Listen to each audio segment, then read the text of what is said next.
તિરંગા યાત્રા દ્વારા ખેડબ્રહ્મા રંગાયું રાષ્ટ્રભક્તિના રંગે। ખેડબ્રહ્મામાં તિરંગા યાત્રા રાજ્યસભાના સાંસદ રમીલાબેન બારાના આગેવાની હેઠળ યોજાઈ। ખેડબ્રહ્મામાં આજરોજ સાબરકાંઠા જિલ્લાના ખેડબ્રહ્મા ખાતે તિરંગા યાત્રા રાજ્યસભાના સાંસદ રમીલાબેન બારાની આગેવાની હેઠળ શેઠ કેટી હાઈસ્કૂલથી તિરંગો લહેરાતા દબદબાભેર ભારત માતા કી જય વંદે માતરમના દેશભક્તિના નારા સાથે નીકળી હતી।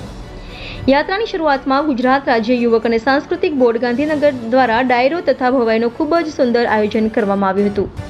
હર ઘર તિરંગાની પ્રતિજ્ઞા પૂર્વ પ્રમુખ અરવિંદભાઈ ઠક્કરે વાંચન કર્યું હતું। યાત્રા શેઠ કેટી હાઈસ્કૂલથી નીકળી માણેક ચોક, શ્રીયા દેવી ચોક, સરદાર ચોક થઈને પેટ્રોલ પંપ થઈ લક્ષ્મીપુરા 4 રસ્તા ઉપર ડોક્ટર બાબા સાહેબ આંબેડકરજીની પ્રતિમાને વહીવટીતંત્ર તથા રાજકીય આગેવાનો દ્વારા સૂતરની આંટી પહેરાવી શ્રદ્ધા સુમન અર્પણ કર્યા હતા। માણેક ચોક થઈ પરત શેઠ હાઈસ્કૂલે સુંદર સમાપન થયું હતું। દબદબાભેર અને દેશભક્તિથી રંગાયેલી યાત્રા ખેડબ્રહ્મા નગરમાં નીકળી હતી। રિપોર્ટર જયેશ ઠાકોર સાથે શૈલેષ પટેલ, ઇન્ડિયા 24 ન્યૂઝ, સાબરકાંઠા।